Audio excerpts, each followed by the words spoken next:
సరదాగా ఒకరోజు బీచ్‌కి వెళ్దామని ఫిక్స్ అయ్యాము. బీచ్‌కి వెళ్ళే మూడ్‌లో కిచెన్‌కైతే హాలిడే ఇచ్చేసి వెళ్ళే ముందే మీల్స్ పార్సిల్ చేసుకొని వెళ్ళాము. నియర్ భీమవరంలోనే. అనుకున్నట్లుగానే స్టార్ట్ అయిపోయి మీల్స్ అన్నీ తీసుకొని ఇలా వెళ్ళేటప్పుడు అక్కడ మొగల్తూరు దగ్గర తాగులు ఇవన్నీ ఓన్‌గా వాళ్ళే తెచ్చి కాల్చి అమ్ముతారనమాట. సో, వెళ్ళే దారిలో అవి తీసుకొని తింటున్నారు వీళ్ళు. యాక్చువల్లీ తాగలంటే దాంట్లో చందమామ ఉంటది కదా! దానికైతే పెద్ద స్టోరీయే ఉండేది మన జనరేషన్ అయితే. ఈ జనరేషన్ కిడ్స్‌కి అయితే తెలీదు కదా! సో, అదే ఎక్స్‌ప్లెయిన్ చేస్తుందనమాట. అండ్ నియర్ పేరుపాలెం వచ్చేసాము. ఇంకా లంచ్ టైం అయింది అని చెప్పి మేము ఇంటి దగ్గర నుంచి వచ్చినప్పుడే ఈ చాప ఇవన్నీ తెచ్చుకున్నాము. అక్కడే కూర్చొని సరదాగా భోజనం చేద్దామని చెప్పి ఇంట్లో తినడము, రెస్టారెంట్‌కి వెళ్ళి తినడం ఇదంతా ఓకే. బట్ ఇలా ఎప్పుడైనా ఏదైనా ఇలాంటి ట్రిప్స్‌కి వచ్చినప్పుడు తింటే ఇలా సరదాగా కూర్చొని చాలా బావుంటది. ఇలా ఓపెన్ ప్లేస్‌లో కదా! ఆ ఎంజాయ్‌మెంటే వేరనిపిస్తది వైబింగ్.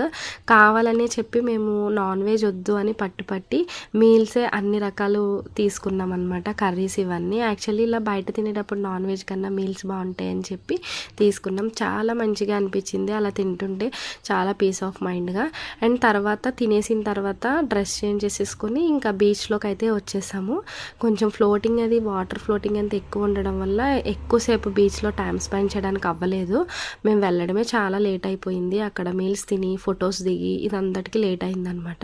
ఇంకా పిల్లలైతే ఊరుకోరు కదా! బీచ్‌లోకి వెళ్ళిన తర్వాత కొంచెం సేపైనా ఆడించాల్సిందే. ఇంత దూరం వచ్చిందే వాళ్ళ కోసం.